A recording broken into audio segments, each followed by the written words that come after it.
Welcome to the grand finals of a premier StarCraft 2 tournament. What I've got for you today is a best-of-7 series of top-level StarCraft 2. That's the finals of, let me get the full tournament name straight, okay? It's the finals of the ESL StarCraft 2 Masters 2023 Winter European Regionals.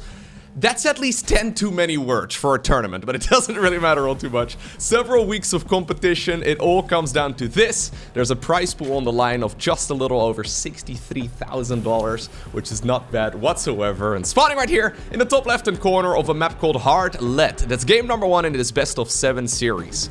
Playing with the Blue Zerg drones, we have the man who many, myself included, consider to be the greatest StarCraft 2 player of all time. We're looking at none other than Serral. Going extract a trick and then another extract a trick over there. Alright, getting fancy now, Serral. His opponent, the only man who's been capable of really giving Serral a run for his money on the European server in this particular matchup. Playing with the Red Terran SCVs, we're looking at none other than Clem's main command center. Alrighty. Clem versus Serral. I always get excited about this. Now, I haven't seen the games yet, but I do know who ends up winning it. I mean, it took a couple of days before I was able to actually cast this series myself after the replays were also released. So it was difficult for me to dodge any spoilers. That doesn't really matter all too much. I'm not going to tell you just yet in case you don't know, but it's all about the games regardless. Now, you may have already noticed, this is not a mistake, that Serral is currently 1-0 ahead in a best-of-7 series, and this is indeed game number 1. The reason why we do that in StarCraft 2 tournaments, I actually don't know if that's also the case in regular sports or other esports too. Either way, this particular event in the bracket stage had a double elimination format, meaning that you could lose once, drop down to the lower bracket, and continue playing the event. Basically, you have like a second life. Because Serral came from the upper bracket and he did not lose a series in this tournament just yet, because, you know, he's Serral, he doesn't really lose a whole lot of events. Generally speaking, what we do in StarCraft 2, there's been multiple ways of, well, trying to like equalize that a little bit, I suppose, because Clem did already lose one of his 2 lives, I guess, in the event. One of the ways to equalize it, and the one that we've settled on over the last couple of years, is to give the winner from the upper bracket a 1-0 advantage in the grand finals. Personally, I'm not a huge fan of that system, but apparently everybody else thinks it's good. So anyways, this is going to be a 1-0 lead here already for Serral, even though he has not played a game right here just yet. Doesn't really matter though. Obviously, this is still a very good shot here for Clem, but there's no denying that this is a tough tournament for him to win. So Clem, of course, has won this event in the past. He is more than capable of taking down players like, for example, Serral. It's just that, in my mind, Clem is also a little bit more of an emotional player, especially when it comes to offline events.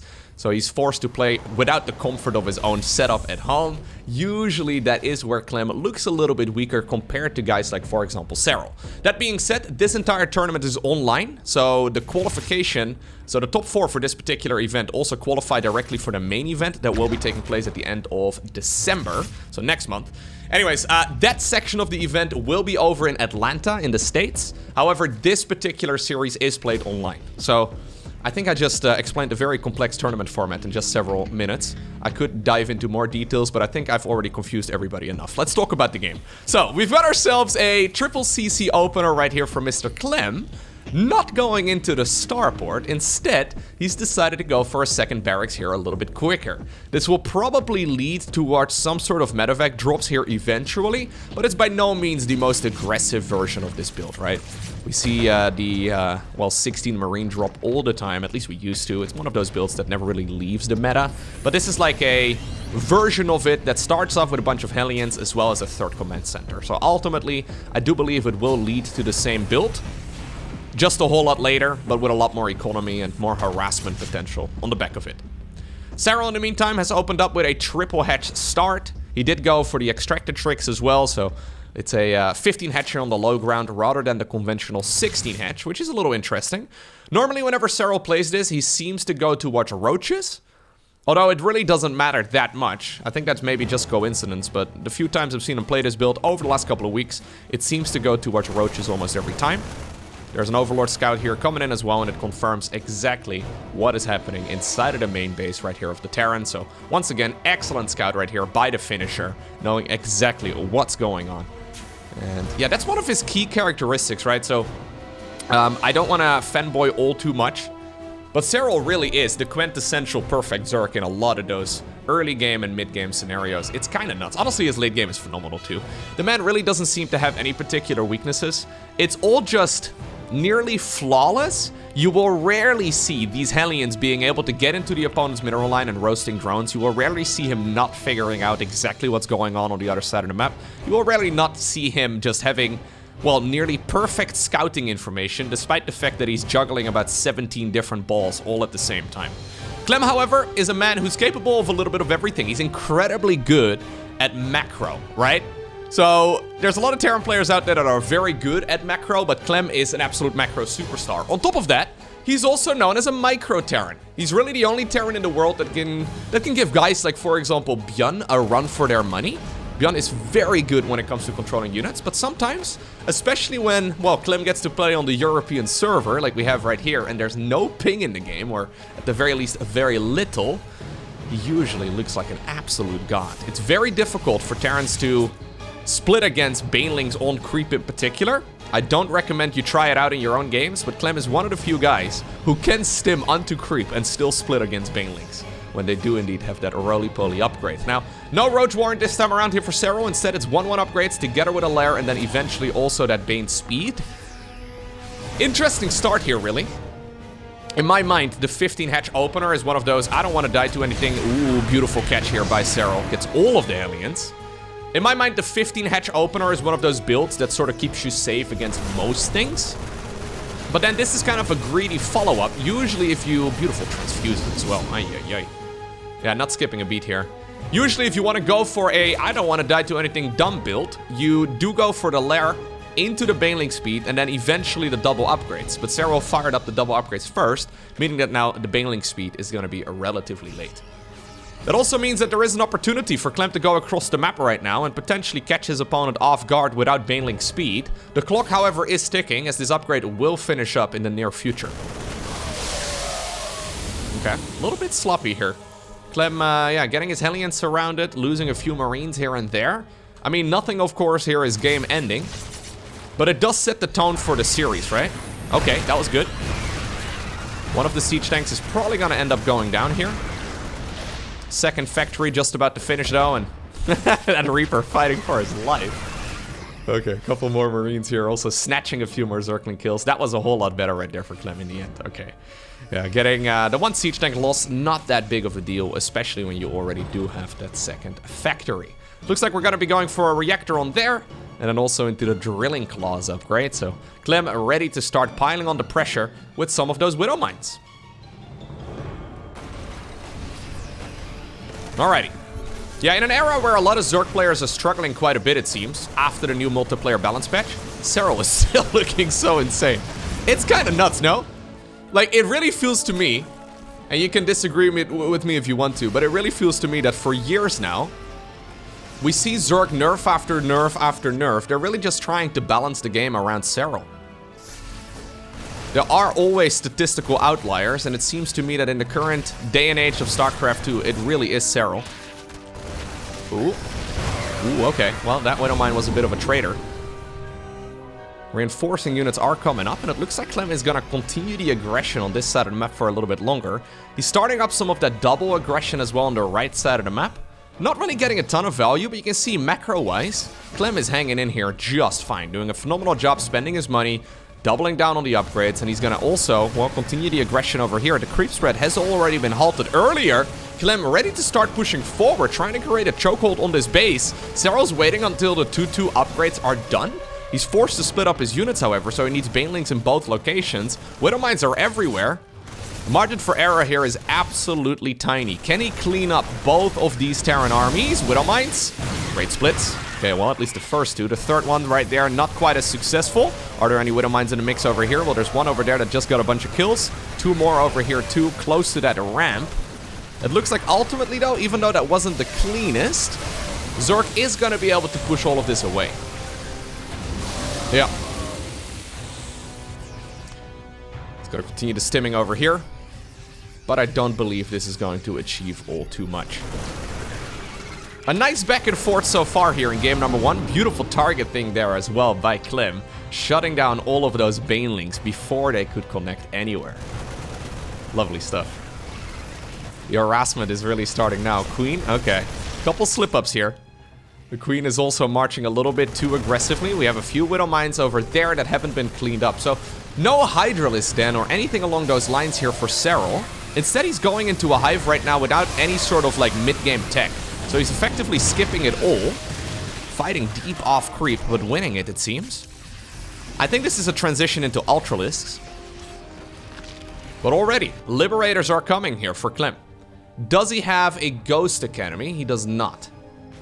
Planetary Fortress, though, is done at the bottom of the map, of course. We do have a 5th Command Center coming too. So Clem could certainly go into the Ghost Academy. I wouldn't mind it, but I guess he's only seen Ling Bane so far. And if he has Liberators out, he probably won't need any of those ghosts super quickly. Ah, it's a Widow Mine over here. I was wondering what happened. Did that guy just fire a second time? Liberator now also going for some harassment. Hive is done. Vipers are coming immediately. We'll probably prioritize Adrenal Glands together with... Ooh, alright. Big detonations. Adrenal Glands together with the 3-3 research. Queens here forced to transfuse each other back up to full. No way that Serral's going to be able to counterattack. And Clem secures a dominating position in this game here. Wonderful stuff. Yeah, Serral getting outpaced. It's not something we commonly see, but doing a phenomenal job here is Clem. Moving forward, now finding himself with a 30 supply advantage. A good amount of money in the bank. Very good macro as well.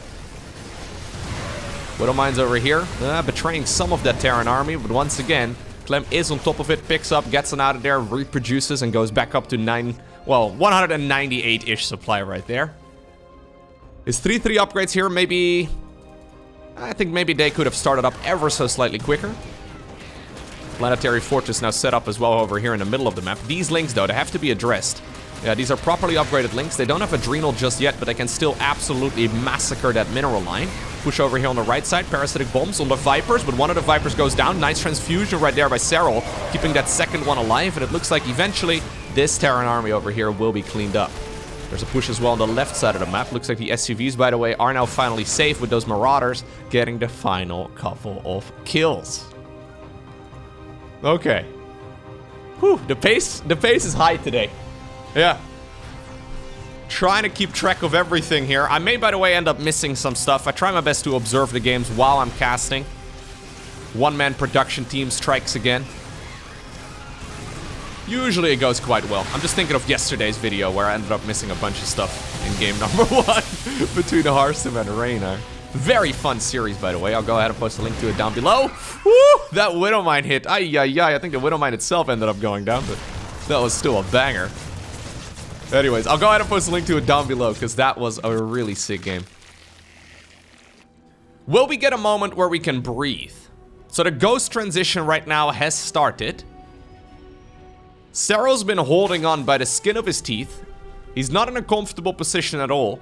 Even though I suspected maybe the original plan was to go Ultralisks, he hasn't really had the money to go ahead and do so. So he's at 162 supply, 78 workers. Really, you want to be running this off of 90 plus drones. Hatchery over here will get denied as well. Now, these Parabombs are really sweet, though. Oh, another Widow Mine getting so much value in. Zerglings here going in for the counterattack. Serral not giving up. Can he maybe get these Bane? Or get these with the Banelings? Not quite. More drones over here end up being harassed as well by the Liberator. My god. These guys are quick, man. Should we switch over to Clem's vision here for a little bit? This is what Clem is looking at while he's playing the game. Oh, well, he's looking at Serral typing GG on the keyboard. I don't think he necessarily needed to leave yet, but I think we could all see where this game was going. Honestly, phenomenal gameplay right there from Clem. I think that was an excellent example of what we mean whenever we talk about the tempo advantage, right? So that's one of those caster terms that we bring up all the time, but initially, right, when those Hellions got surrounded and the double medevac drops got shut down, Clem didn't really find himself in a good spot. But he ended up dealing a bunch of damage to the Zerg, and then his next attack dealt a little bit more damage, and then the next attack dealt even more damage. And then over the course of like 10-15 minutes or so, his non-stop aggression, so none of those fights can really go wrong, so you have to be on top of your micro and your macro the entire time. But that non-stop aggression of his eventually did lead towards like a 50 supply advantage. Which, yeah, again, is not really something that we see all too often whenever players go up against Serral. Excellent work right there from Clem. Now, one thing to note, by the way, here from Serral, And this is maybe a little bit more of a somber note, but he mentioned after this particular event, in like, I think this was a Finnish interview or something like that, I'm not exactly sure. But apparently he talked about how he is gonna have to start up his mandatory military service. Apparently Finland has one as well.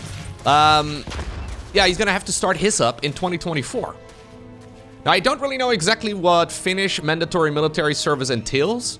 In Korea, obviously, it's quite a long time. It takes like a year and a half to like 2 years or so, depending on your branch. I don't really know exactly what to expect from the Finnish version of it. From what I understand, it's not quite that long. But it's gonna be a very interesting time period if Serral is off to the military and if Dark is off to the military as well. Like suddenly, the two highest ranked Zerg players in the world may just disappear from the scene for some time. Anyways. We'll have to find out, I guess. Maybe we can ask him at like, I think Serral will probably be at Home Story Cup in like a week and a half or so from now. Maybe I'll get to ask him. I'll let you guys know. Either way, it's a triple CC opener right here from Clem. Starport coming up here as well after the double barracks. So we're once again just going into the good old medevac drops. Very economical opener here once again from Clem. And I guess on a map this large, you really don't need the Banshee. This is the same build that he did in game number 1. And I can't really blame him. Yeah, this is a large map. He can certainly do some double prong drops and all that once again.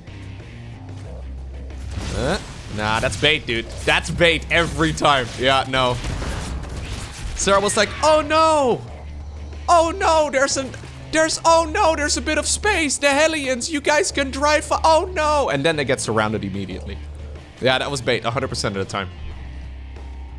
Roach Warren, together with a Lair. So no 1-1 upgrades, no Baneling speed or anything like that this time. Instead, it's going to be a Roach Warren.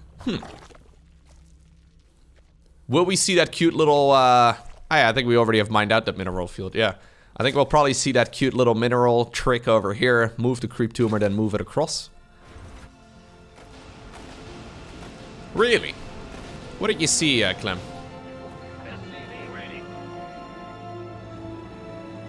What? He's worried about something here. That was weird. He just loaded up the medevacs and then unloaded them over here right behind his natural mineral line, and now he's just wandering around. Generally speaking, this opener... It leads towards a Stimpack like timing attack, right? So, I mean, you're likely not going to be able to deal that much damage as we saw in the previous game, so maybe that wasn't really the end of the world, but yeah, Serral also anticipating some sort of drop here from his opponent. It should have already arrived. Instead, we're just walking around with our Marines here inside of the natural expansion. Serral comes in for the scout. Is Clem purposely dodging it? This is interesting. No, we're just going to send the entire Marine ball right now after that one Overseer. So why did we leave these units at home? There really wasn't anything that was an indicator here for Clem that he needed to keep those units at home. Maybe he was afraid of like a Roach all-in? But a Roach all-in on a map this large from Serral? I mean, I'd be very impressed. I think you could still like move across the map, and if you see them coming, you can still move your medevacs back. Either way, now we're gonna finally send them out. Much later than he originally, I think, was planning on doing, but maybe he gave his opponent the benefit of the doubt as well, that it wasn't really gonna do any damage, regardless of him moving out at the perfect time. There's the Hive, by the way. So this is a, like, what, 6.5? No, 640-ish Hive timing? Huh. So this is Hive before Bingling speed. It's actually so fast. What are we doing, Serral, with this Hive? You're just playing macro. It's always kind of fun to compare this to your own games, right? So this is like a pre-7-minute Hive together with full 4-base saturation. Now, obviously, nothing really has happened yet. But I know there's going to be a bunch of, I don't know, maybe players here that have been playing the game for a long time, sitting in like maybe Platinum League or Gold League or something, and they compare the amount of stuff that these guys are capable of making in such a short amount of time, and you realize, wait a second, my gameplay is not quite this optimal. So what are we doing with the Hive, Serral? Straight Adrenal Glands? Ah, okay, straight Adrenal Glands, straight double Vipers, and then also an Ultralisk Cavern. Ultralisk Rush after a Roach opener? Maybe. So I brought this up in the previous game. Maybe this is Serral analyzing the previous match of Clem and seeing, yo, your ghosts were very late. Like, yeah, you had Liberators, but I don't really think I should be too concerned about them. If you don't have ghosts at the appropriate time, if you're, messing around a little bit. So normally we see a Ghost Academy when the 4th base gets landed, and Serral over here is looking for it. That's not going to happen. Normally, that's about the time that we see a Ghost Academy. Serral's going to be able to get Ultralisk going before that point. And there's really no way that Clem is going to, like, scout his opponent's main base at this point. I don't think he's going to check for it. Maybe he will. It would be the right call, but I don't think he's that suspicious. Then again, though, is it really even that good in the first place to go for an Ultralisk Rush? Because they are pretty atrocious units compared to the other options. Like, especially when they don't have the maxed upgrades. I mean, if you're gonna... Okay, I was gonna say, we really do need the Chitinous Plating upgrade. Without the Chitinous Plating upgrade, those units are kind of pointless. I highly doubt you're gonna make them without that upgrade in the first place. It just doesn't make any sense. But once they finish it... What? Really, Clem? You wanted to plant the barracks over here for just a moment. That's gotta be a misclick. Anyways. Ready to start fighting over here in this choke point. Now, I like it, but I was gonna say, yeah, this is the first time he will properly see those Vipers. And they're very good when it comes to shutting down this sort of stuff. Still though, the Zerg army is venturing a little too far off creep.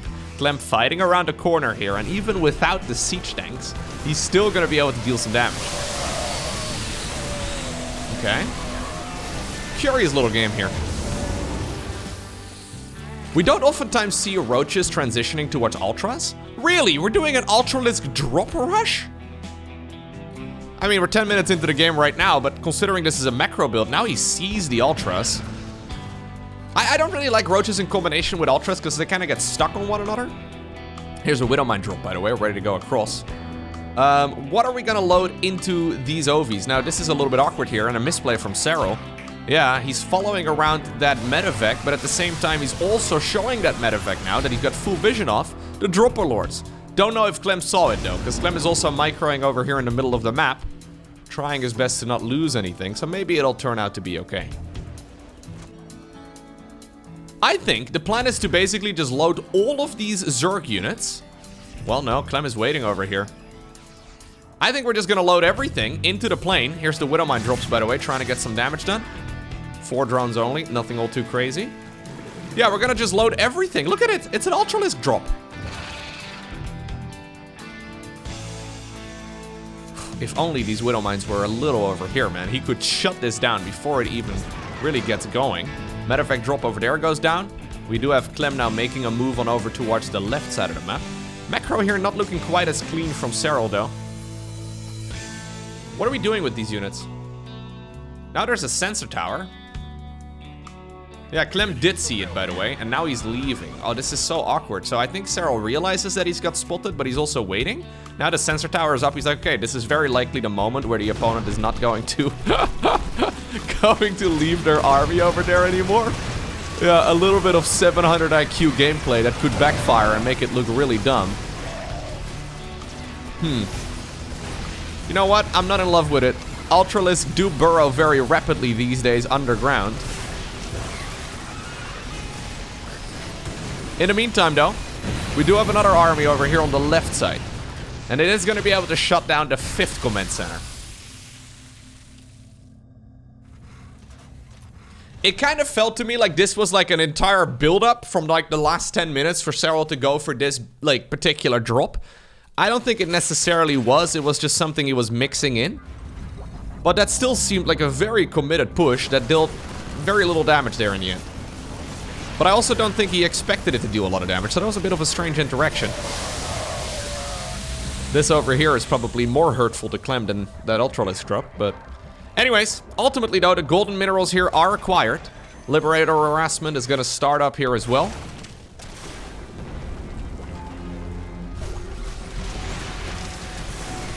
Generally speaking, both the Ghost as well as the Liberator is a good tool against the Ultra. Look at the Ultra getting stuck behind the Roaches. This is what I'm talking about. I'm not a fan of it. I guess ultimately, though, the Roaches and the Ravagers will die, and then the Ultras have a little bit more free reign, but we might still be like 5+ minutes away from it. Fungal Growth over here, very risky. Barabomb. Widow Mines. Mostly just dancing here on the edge of the creep. And this Terran Ball is looking mighty scary, though.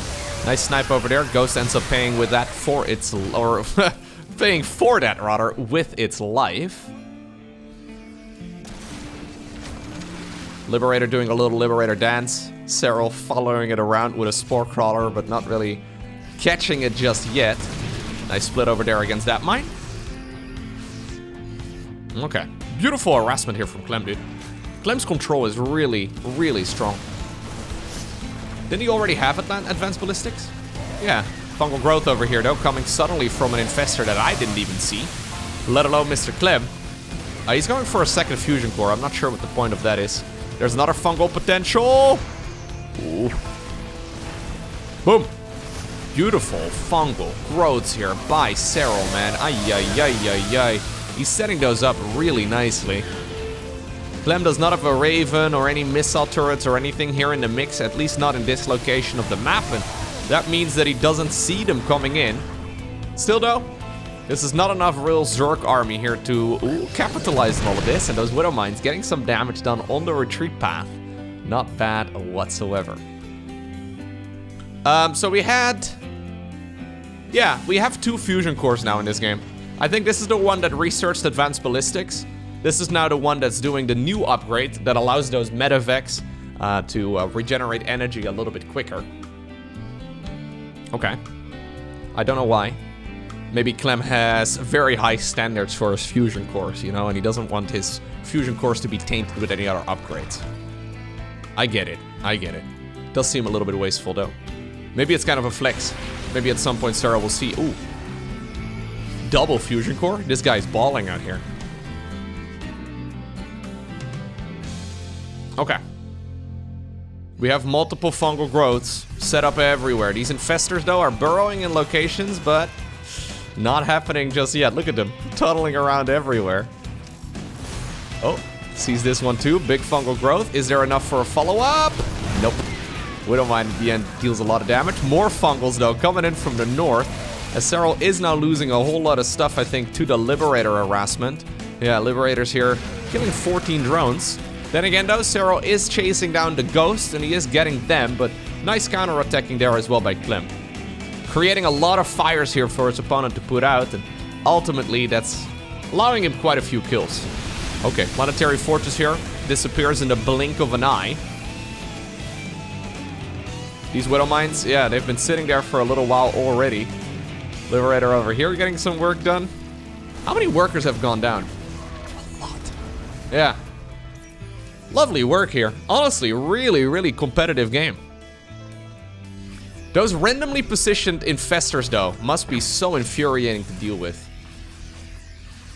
I know Terrans are allergic to mixing in Ravens at this stage in the game, but when you see your opponent making use of Burrow left, right, and center, right? So that's a Burrowed Baneling. Infestors are everywhere. Why not make one Raven? Come on, Terran players. I know you guys don't like Ravens for God knows what reason, but like, seriously, though. Because this is one fungal growth away from being a disaster for Clem. Now, I think in the Terran's mind, yeah, you could deal that, or you could deal with that by having a Raven in the mix, but you could also just pre-scan wherever you're going and keep your units pre-split, which may be the more elegant solution. But the thing is, in a real game of StarCraft 2, your pre-splitting goes out of the window really quick when there is a big fight happening. Still, though, lovely control here by Clem, considering he doesn't see where those units are coming from. Still dealing more damage, by the way. Is that only one Corruptor? How many Corruptors do we have? Just the one, yeah. This guy is just chasing down Liberators. One Corruptor doesn't deal with them fast enough, I guess. Matter of fact, drop heading on over towards the bottom right. This guy only has 8 health, but he's carrying the least valuable cargo at this point in the game. Sorry, Mr. Cyclone. Sorry, Mr. Marauder. Didn't want to be toxic, but...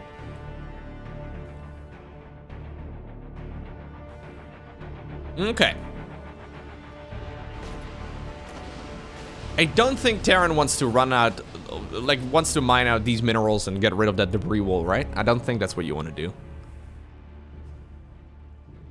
This map turns out to be really nice for Terran when they're in this particular position. It's difficult to take the golden base, which may be the reason why he does want to mine out all of this here eventually, so he can hold on to it a bit easier, but it's also a permanent opening, I guess, into your bases that makes it quite difficult. Another matter of fact drop coming in. Widow Mines, burrowing. Zerglings are trying to jump it, but looks like, okay, this one died, but he still managed to get a shot in. Second one and third one also ended up falling. Another fungal growth here in the middle of the map. Serral getting mighty adventurous though. Yeah, away from the creep. He's just maneuvering around the map like he owns it.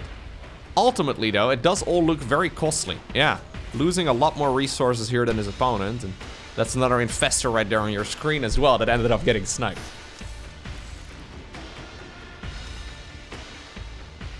Okay, Liberator count slowly growing.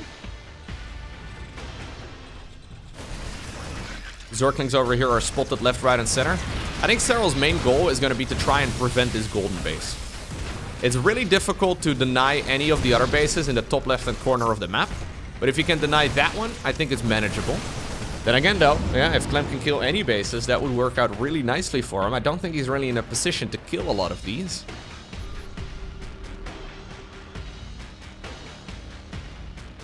Okay. Did we get all the upgrades that we need? Looks like it. Wouldn't mind seeing like maybe some air upgrades as well, because the Liberator count is getting pretty big. We're at 9 right now. Tactical nukes, okay. Sure, why not?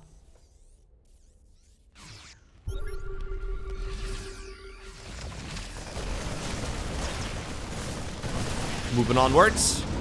Trying his best to harass everywhere. These Liberators have been denying so many bases, though, for such a long time. Yeah, this is a super hard position for Terrans on this map, I found. This golden base is nearly impossible to acquire. We've seen this in a bunch of macro games as of late. I think it was Serral versus Maru here recently as well, right? Where Maru tried to do a similar thing. And ultimately, Serral just mined his side of the map pretty much entirely. Oh, another big fungal growth.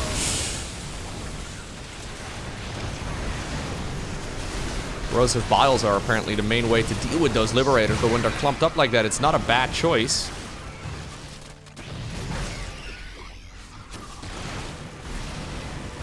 Yeah, I think the main problem that Clem is gonna find here over the next few minutes is that he's gonna need this base over here desperately.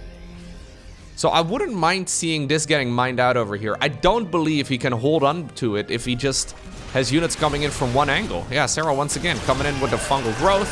Killing loads of ghosts there. That was pricey. And in the meantime, we have had the golden minerals here getting mined for such a long time for Serral that they're already running out. Still though, this is definitely not a desperation game here for Clem just yet. It's just that he's starting to lose a little bit of traction here out on the map. Income advantage has not really been going his way. There are a couple moments there where apparently he does grab it, but I think that's mostly just whenever he lands a bunch of mules. Still no Raven in the mix. Missile turret instead is going to be doing that job. Fair enough. Another Liberator harassing the bottom right-hand corner. This feels to me, though, like a situation where ultimately Terran is going to run out of steam.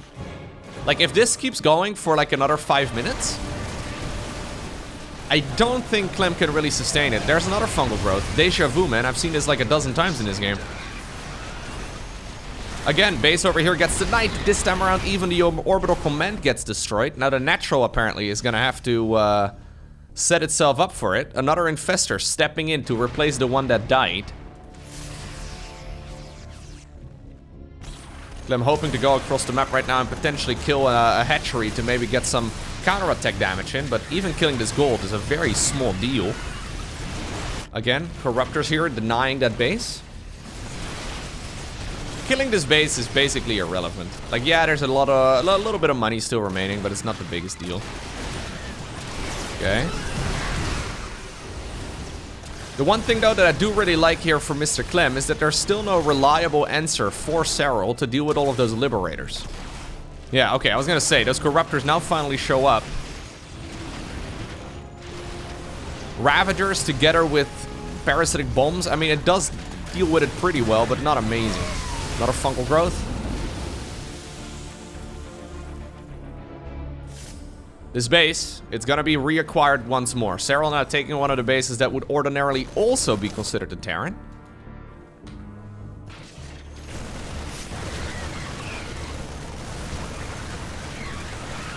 Okay. Yeah, this is gonna get the Knight. Pricey, though. Like, even though, yeah, he killed that base, sure. It's not like Clem has the money here to really throw all of that away. Look at the bank right now. Nearly 10,000 resources in the bank right here for Serral. And Clem has got 1 million gas. So he definitely could afford Ravens, okay? Don't give me that thing in the comment section from... He can afford Ravens. I think we are going to see Ravens at some point in the meta. Even at this stage in the game. We already see them a lot. I think it's really good. In the other matchups, that is, we already see them a lot there. I think it's a really good idea. But then again, I think all my ideas are really good. Oh my god, that Widowmine was a traitor. Let's just say all my ideas are really good, but most of them don't work out. Seriously though, why does nobody make them? We've seen so many units just go down to a random fungal growth now. Oh, look, speaking of which. Oh, look, speaking of which. Oh. That's what Serral dreams of at night, man. Yeah. Beautiful stuff. GG is called Serral. He simply dominates game number 2. And our third game for today, it takes place on the map Oceanborn. I decided to go and get myself a little bit of coffee, because it turns out to be a very long series. These guys are going very close to one another. And even though it may be kind of tiring sometimes to cast these games, maybe even to watch these games, it can be a little bit, a little bit exhausting too. Now imagine playing them, right? Playing these long, drawn-out macro games at high speed. Very easy to, yeah, get carried away, I guess, and then be very exhausted for the rest of the series. Now that was... I think Clem was pretending that he wanted to block that base. This guy should win an Academy Award. That was some brilliant acting right there by that Reaper. He's like, oh no! Oh, you're pushing me over here? Oh, you got the third, oh no! And then in the meantime, he's going proxy starport. Lovely stuff. Don't do it, Mr. Reaper, man. So what exactly is the follow-up going to be? So, maybe Hellions inside of a medevac? Drop the Hellions off in the main base? At least that's what we see all the time against Protoss. Tech Lab coming up here on the back of it. Cyclones. Interesting. So Hellion, Cyclone. So what are we gonna use the starport for? It's just a straight Liberator. Okay. So I think the idea is that the Hellions and the Cyclones, and apparently this Reaper man too, sorry about that, he is dead now. I think they are gonna try and distract the Queens over here at the front. And then the Cyclone in the main base can start putting in a little bit of work. So normally we don't see a Spore Crawler start up until like 4.5 minutes into the game. So at this point, Serral's not gonna have a Spore Crawler, so it's really only gonna be Brenda over here. There she is. Do it, Brenda. Okay, Brenda's gonna connect the bases first, but I think she's gonna be the only tool in Serral's, arsenal here to defend against this. So we have the Queen split up very nicely. This is where the Cyclones get spotted as well. Great positioning right here of that Overlord. Queens stay alive for now. Liberator goes into the main base. Serral did go for an Overlord Scout just now. Perfect pool right there on the drones. Queen is gonna start, not Queen, sorry. Brenda is gonna start working on all of this. Okay. The dancing so far has been really good though. These Queens are bruised, but yeah, none of them have actually gone down just yet. Liberator in the main base, getting a couple shots on Brenda. Drone manages to stay alive. No workers killed just yet. You don't cheese Serral, Clem. This is the reason why we see these big macro games, right? Once again, Queen's over here. In a little bit of trouble. Looks like one of them is gonna end up going down. Fair enough. Liberator! Ugh. Now the Zerglings are going to town too here. They're actually getting a bit of a wraparound against the unit that is supposed to counter them. Ay, ay, ay. So, ultimately, this early game, it delayed the third command center. I mean, it's finishing up right now, but ultimately, not really what you're hoping for right here as a Terran. Nope. Very beautiful control, though. The fact that... Well, I guess one worker was killed here in the end by Clem. The fact that only one worker was killed after all that harassment is pretty nuts. It's not a mech transition, it's just a bio transition here. So we're going 1-1 upgrades. Stimpak is finishing. We'll probably see combat shields here on that same tech lab in just a moment. Right now. Right now. Right, okay, fine. He's harassing on the others. Right now.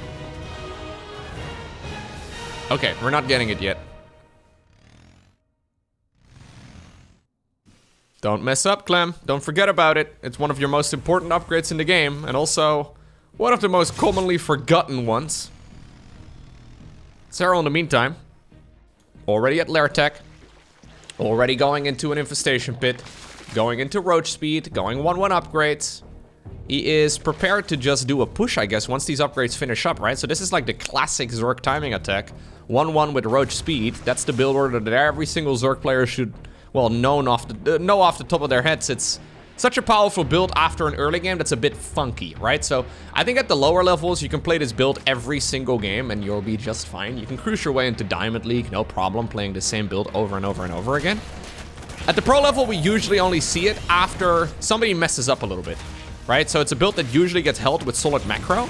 But if the opponent messes up a little bit... Oh, almost getting the mule.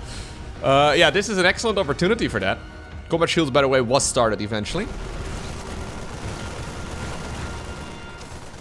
It's the good old sledgehammer attack. So roach speed at this point is done. Serral's just holding down the drone button. He's got 69 workers. Nice. And I think he's just going to hold down as many roaches and ravages as he can. Yeah. So we're at 3 base saturation. Couple bonus drones over here on the right. Queens here are dying. Couple roaches are going to have to move. But... ultimately, it's this main army that's currently marching straight through the center of the map. Before 1-1 is even done, by the way. Serral already finds himself 50 supply up. There's no siege tanks? Oh, well, we're just starting those up right now. Apparently, there's no siege tanks here whatsoever. Excellent timing right here by Serral. I don't normally recommend you go and move before any sort of upgrades are done, but Serral clearly realized what his opponent was doing and how many units he would have, so he just moved across the map. Golden Aura is gonna be our 4th map for today, and match point number 1 right here for Serral. If he ends up winning this game, he's gonna be the winner of the event. Clem is gonna have to win 3 matches in a row. Judging by the way that Serral is performing, that's gonna be an uphill battle. Yeah, it's not gonna be an easy one here whatsoever. But it's possible, it certainly is possible. If anybody on the European server can do it, it's definitely Clem.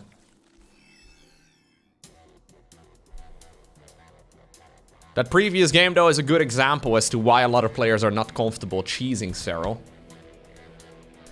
The fact that the Liberator got no damage done at all, I guess it bruised Brenda a little bit, right? But it didn't actually kill any workers, I don't think. It's kind of insane. You're hoping that maybe you can distract the queens with the damage that you're dealing over at the 3rd base, and then, you know, the multitasking is just not quite there, but consistently, Serral doesn't really seem to take a lot of damage. So instead, we're gonna go for good old Faithful. Yeah. This is the build that Clem likes to play most of the time, and this is what I think of when I think of the Clem build order. So triple CC, we should see a tech lab.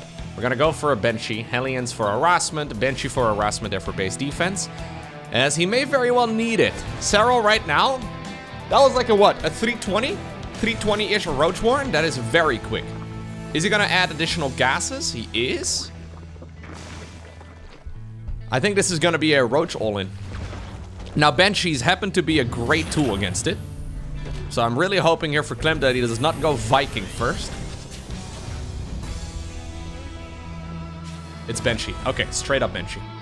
So this is the safest macro opener that you can play as a Terran. Well, at the same time, it's at the same time also still a build that can deal damage on the other side of the map, which is nice. You don't really need to. I mean, at this point, we're talking... Serral actually making a bunch of drones again. Maybe this is just like a round of workers. Yeah, I think what he's doing is just make a round of roaches and then maybe march a little bit and then just march back home. Yeah. So, an alternative option here for Serral would be to morph in the roaches into Ravagers and flood the map with Zerglings. That's what I've done many a game, and it always works. At least when players don't open up with, well, 2-1-1 or, for example, Banshees. I think in this particular instance, Serral could have maybe tried to deal damage on the other side of the map, but I think it actually works out better for him because Banshees are out, and they're very good against units that cannot shoot up. Believe it or not. Alright, there's the stim pack going. Additional barracks. Fair enough.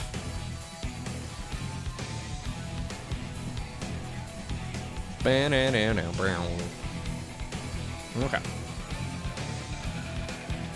Did we go cloaking? We did. So Banshee cloaking field is going to finish up momentarily. Spore crawlers are building already because Serral has spotted the Banshees. That's going to give him some detection. We'll probably still get a safety overseer going here in just a moment.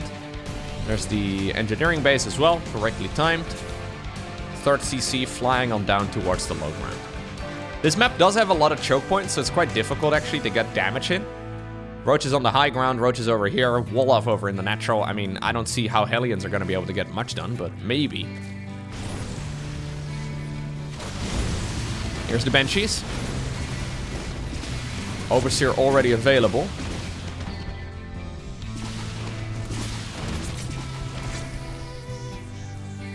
Okay. Instantly, once again, into an infestation pit.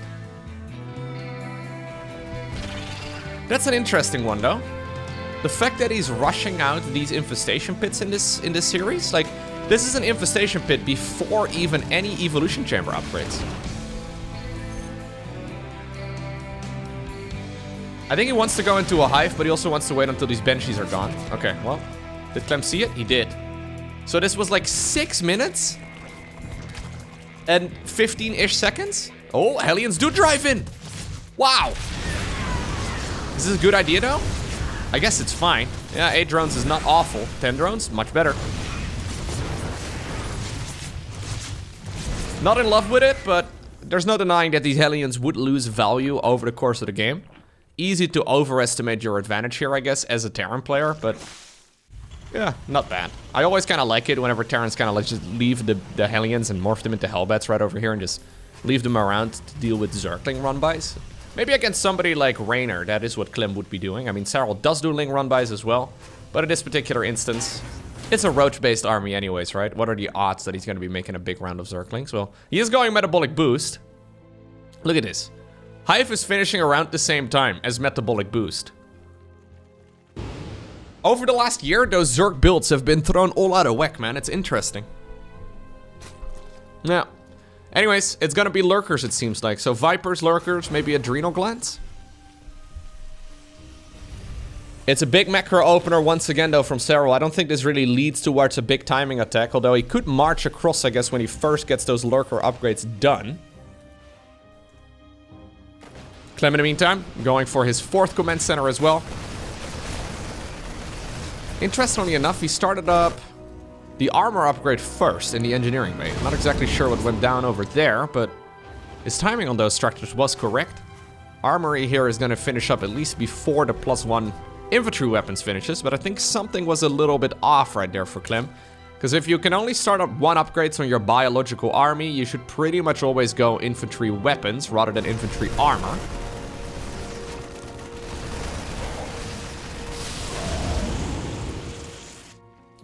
Seismic Spine's coming up. That's the ranged upgrade for the Lurkers.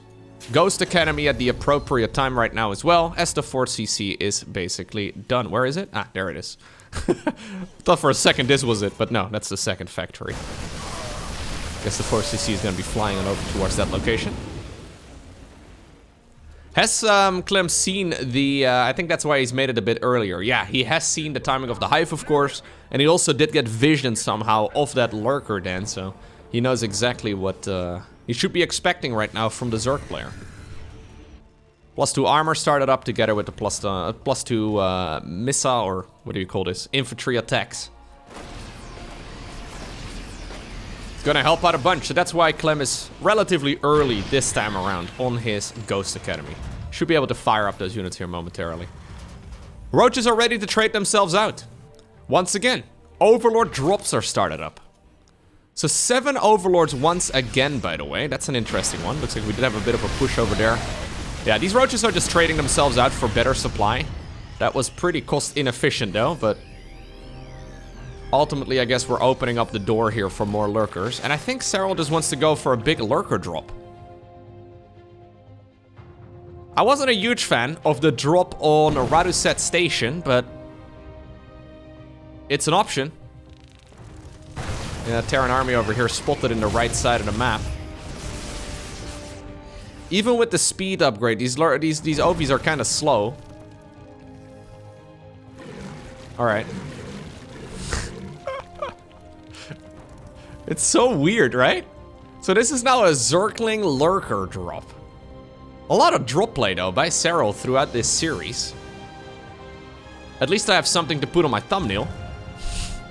The thumbnail of this video, that is. Not my actual thumbnail. That would require a lot of effort, man. Painting a bunch of Overlord drops onto my... Nah. Okay. Now, is Clem going to be prepared against this? He's got a Marine? Check. He's got 2 Vikings? Check. He's got a missile turret, a sensor tower? Check. Well, that Viking just became a bit of a betrayer, but... Oh, no. Whew. Vipers. One of them ended up going down there. Serral making a mistake. Serral human, hello? We're gonna commit to the medevac drop over, or not the medevac drop, the Zerg medevac drop here regardless. This does look rather expensive, doesn't it? All this work just to get 4 lurkers in the main base.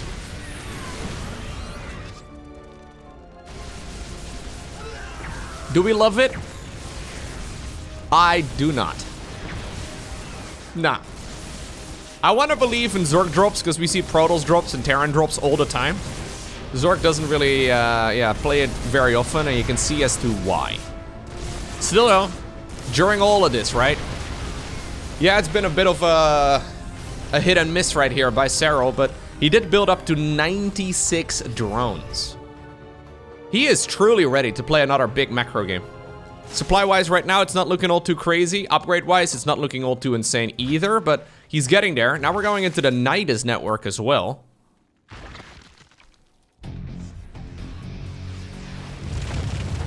Okay. Free couple lurkers. Beautiful control right there, of course, by Clem. Can he capitalize on this right now, though? Because I feel like he's got an opportunity for counterattack damage right here. So he's gonna go for the 6 o'clock base here, first and foremost. He's going for more and more orbital commands. This map, when the Terrans are in their position like they're in right now, I mean, it's very difficult for a Zerg player to break it with like a full assault at the front. So I really do like that Serral is going for this, like, what do we call it? Backstep style? Trying to go for the Nidus network, trying to go for, well, whatever he can to get into the main base somehow, some way. Nidus worm over here, Nidus worm over there. There's opportunities here. Spire, Neural Parasite, Adrenal Glands. Serral's basically smashing his piggy bank here. I guess it is almost Black Friday, huh? Smashing his piggy bank and just going for whatever he wants. He's been saving up all game. Command centers on the production tab. So, even though Serral's playing a big macro game, Clem is doing the exact same thing. What Terrans are usually looking for in situations like this is about a dozen orbital commands. 10 orbital commands you can scan for days. It's really nice. You can, well, keep track of exactly what your opponent is up to, and if you manage to get down to that amount of CCs, it's something you can just lean on for the rest of the game. The main problem, though, is that it's kind of expensive too, right? And considering the fact that Clem is making so many command centers, and on top of that he still has 2,500 minerals in the bank, his economy is still booming. So, even though I'm liking this game quite a bit here for Serral, It is by no means an uncomfortable situation right here for Clem. Neural parasite and centrifugal hooks and adrenal glands all finishing within half a minute of each other. Okay. Did the dropper lords die? Nah, they just moved over to the right. Okay. Golden minerals in the bottom left-hand corner. On golden aura. They've been mined for a little bit already. There's the fusion core. There's the greater spire. An additional viper coming up. Yeah, these guys are basically just tiptoeing around each other, stabbing each other in the back whenever they can, but mostly just trying to... Ooh. Okay. Well, that's another thumbnail contender right over there. 14.5 minutes, future Lowko. 14.5 minutes. I'm gonna write it down. This is one of those series where it's actually kind of difficult to make a title and a thumbnail. Well, I guess it's the grand finals, so maybe it's not that hard. But sometimes when you have like a really... This is like a first world YouTuber problem, okay? Let me rant for just a second. Sometimes when you have a really good series between the best players in the world, it's difficult to come up with a name and a title, or a thumbnail and a title rather, for a YouTube video, because everything is so normal, right? Like, these guys are playing very normal games. The reason why they're playing them is because it's the best style to play if you're really good at the game. It's difficult, I guess, to clickbait anybody, is what I'm trying to say. Yeah, sorry. I try to not clickbait too much. I guess I legit bait. Is that a better way to name it? I wouldn't be trying to trick you into clicking, but... There's no denying that certain video titles and thumbnails perform better than others. Great harassment here by Serral, though. Just like on Raduset Station, he's allowing his opponent a certain amount of bases, and then he's saying, no. This is how many you're gonna get, but no more. Clem trying to break out of almost like a soft contain here. He's got command centers ready to go. He really wants either the golden minerals or the base over here on the right. But Serral's saying, no, you can have your own little quadrant over there on the map, but that's it. Okay, Baelings trying to hunt for the ghosts. Ghosts do go down. Well, into the Metafix. I guess they go up. They don't go down, they go up into the Metafix. Clem keeps them around. He needs another base. Yeah, I think going for the golden minerals may just be the right call. Beautiful catch as well on those drones that were trying to run away. Can we get a scan? We will get a scan. Quite a few of these workers will indeed end up getting sniped. Alright, Hatchery gets to live for just a moment longer as the entire Zerg army is making its way all the way towards the right side of the map.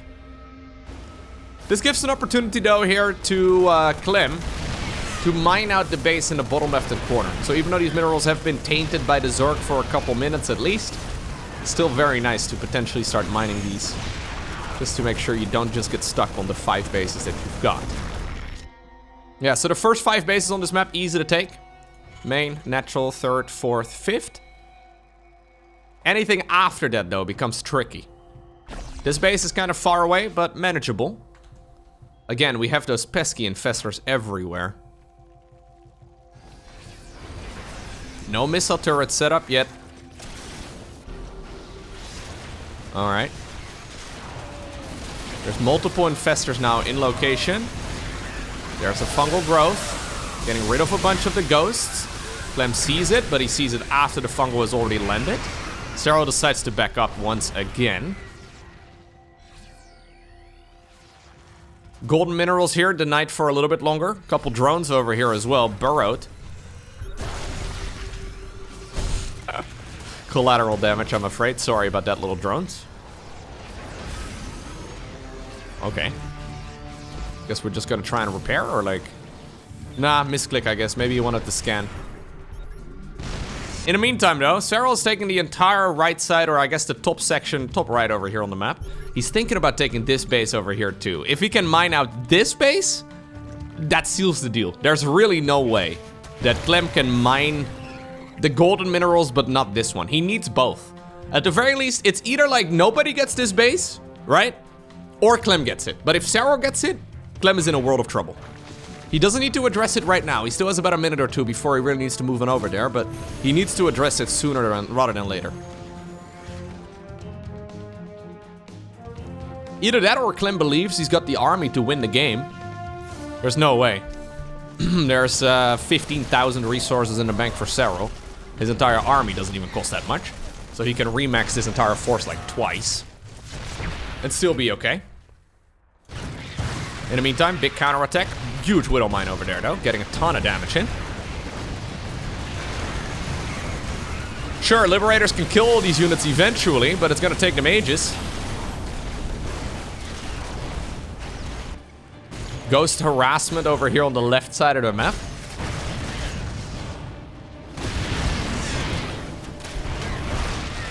Okay. Yeah, it's costly though. All these siege tanks end up going down. Lovely control right there, of course, by the finisher. Ultralisk Cavern once again. Huh. Base did finish, by the way, here for Mr. Serral.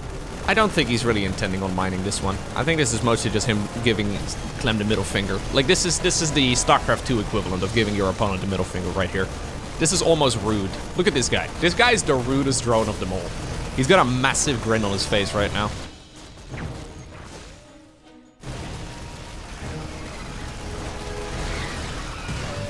Widow Mine explodes on the Ghost, but at the very least, the Ghosts have enough HP for that. Okay. Excellent movement here, though, by Clem. Not rushing for that base, but slowly, calmly, taking care of it. Same for that base in the bottom left. He's mining it right now, and he's going to be able to mine it out, it looks like. Serral not really capable of doing a whole lot. Again, though, we have infestors, just like on Radusat Station, burrowed in multiple locations. I mean, it's only a single one this time around, but I wouldn't mind seeing Serral double down on it. It was so effective on Radusat. I think he can do the same thing again. The fungal growths have been absolutely lethal. Instead, Serral setting himself up for an Ultralisk transition. Yeah, I could probably do both. Couple Ghosts over here, together with Marines. Okay. Not paid attention to because that's, well, once again, the Swarm advancing in the bottom left-hand corner. Siege Tank ends up going down. Command Center ends up falling. Liberators are breaking. Okay. Serral has now dealt with this position very nicely. Gets rid of a couple more libs as well, it looks like. Yeah, there we go. Army prepared over there. More infestors are indeed coming.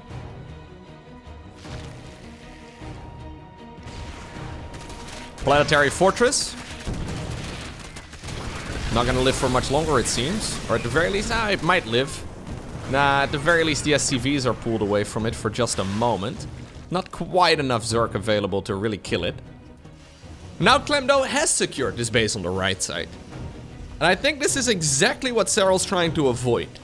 The golden minerals, he mined those halfway, I guess. This base over here should not really be allowed. Still, there's an infestor here in the mix. That bio army, man. It's gonna get fungal. I think he's looking for the perfect opportunity for it. There's not really anything juicy over here. Where's the majority of that bio ball? Is this it?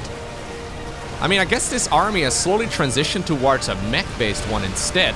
With this amount of Liberators and, yeah, Siege Tanks and all that. I mean, that's another base denied. There's the Corruptor transition, just like we saw in Radusat Station. Corruptors seem to be critical at shutting down all of the libs. Yeah, ultimately, there's really not that much of a bio army anymore. So that infestor just sits around to fungal another day. Okay, nicely done right here by Clem. Getting this base going is absolutely critical. Harassment continues over here in the top right-hand corner, though, as now Clem is on the offensive. I don't think he should be. Siege Tank's a little bit late to the siege up. Fungal growth now coming in from... I don't even know where, man. Where did that fungal even come from? Anyways, the follow-up... Maybe that was the first one, too. Follow-up fungal there was also pretty sweet. SCV's trying to run away from the Banelings. Not quite achieving it. Bunch of drones did also end up falling, but that's something he can replace. One of the Liberators ends up going down. Corruptor does stay alive for a little bit longer. Okay.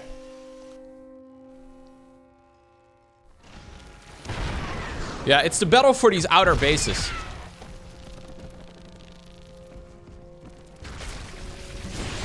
Every base has been taken in this point in the game, and it's a battle for the resources. Corruptors moving in once again, getting rid of the Liberators. Siege tanks here trying their very best, but the Ultras suddenly have appeared and they're dealing so much damage. Where did the Ghost all go? I guess maybe they got fungled as well. 4 of them still available at this point. More are coming, and now that position has been broken, and this is huge. Clem finally had this spot on the map taken, but then the Ultralisks came just, well, plowing their way through all of this. That's the orbital command going down too, and this is a Zerg army here that's doing a little victory dance. Fungal growth, okay, shutting down a couple more of those Marines. No reason to attack into this, just wait until ultimately the Terran moves back in here. Here's another middle finger being thrown by Serral. Yeah, he's gonna try and land an orbital command on top of it. Don't think that's going to happen. Really? There's no way we're going for a... No, Clem, this is a misplay. I think he's meaning to go for the Blue Flame upgrade here instead, but now he accidentally started up the Hurricane Thrusters upgrade. That's the ability that improves the Cyclone. Drones are now going to start long distance mining some of this as well. Lings, Banes, Ultras, everything jumps on top of this. In the meantime, the Corruptors are in the bottom left-hand corner as well, puking over the double planetary fortress that Clem has set up over there to secure those golden minerals. Ultras once again run away from this location. Double CC has gone down. And I think this is starting to look really grim here for Clem. He needs this base. Now more than ever. This is do or die at this point for the Frenchman. He needs this base. Without it, he's gonna run out of steam real quick. Serral is mining out his bases. There's still quite a few minerals remaining, but we're getting to a point where it is looking rather dry. He can sustain this type of aggression for a few more minutes, but that's about it. Okay. Here we go. Serral decides to pull the trigger. Is there enough right now for the not the Frenchman, for the finisher here to shut all of this down? Fungal growths, blinding clouds, Ultras getting absolutely destroyed by both the Liberators as well as the Ghosts. It's been a long cast for me as well, okay? Ultimately, he does push it back, but there's a lot more Zerg here on the production tab. Serral once more, smashing his piggy bank. Apparently, he's got just enough money for 6 more Ultralisks. 7 more Ultralisks. Okay. Vipers have joined the Corruptor hotkey. Clem does get to mine this for a little bit, though. Yeah, I was gonna say, I wouldn't mind seeing some static defense set up over here. Planetary Fortress would be amazing. He's got a dozen orbitals, but, well, he had a dozen orbitals. Where are they? 7 of them still available. Okay, well, here we go once again. Zerg ready to go for some aggression. Parasitic bombs, Ultras, Lings, SCVs trying to just dive wherever they can. That's another snipe going down right there on the Ultralisk, but command center. Oh, 5 HP, 3 HP, 1 HP. It's done. 20 additional workers have gone down on the side of the Terran. Another command center is going to be chosen in its stead. It's the old main base. This guy. This is what Clem started off the game with nearly half an hour ago now. Look at him pre-splitting though. He does not want to deal with another big fungal growth. The problem is, as soon as this engagement properly goes underway, these Terran units, they tend to clump up. Is there enough for a fungal growth? There's a fungal growth indeed. Slows down the Ghosts, and they're not going to be able to use their ability very easily. Another fungal growth does go down. EMP does prevent a follow-up, I guess, for a little while. But ultimately, Clem cannot handle the amount of damage that Serral is able to put on. And because of that, it's the Finnish Phenom. The Night King is what we used to call him back in the day as well. Back when the Night King was still a cool character in Game of Thrones, and then he became a bit lame at the end. But anyways, it's Serral here, in the end, who obtains the victory. Hey, if you made it all the way until the end of this video, and you're still listening to me talk about this game, please take a second to hit the like button down below. Thank you!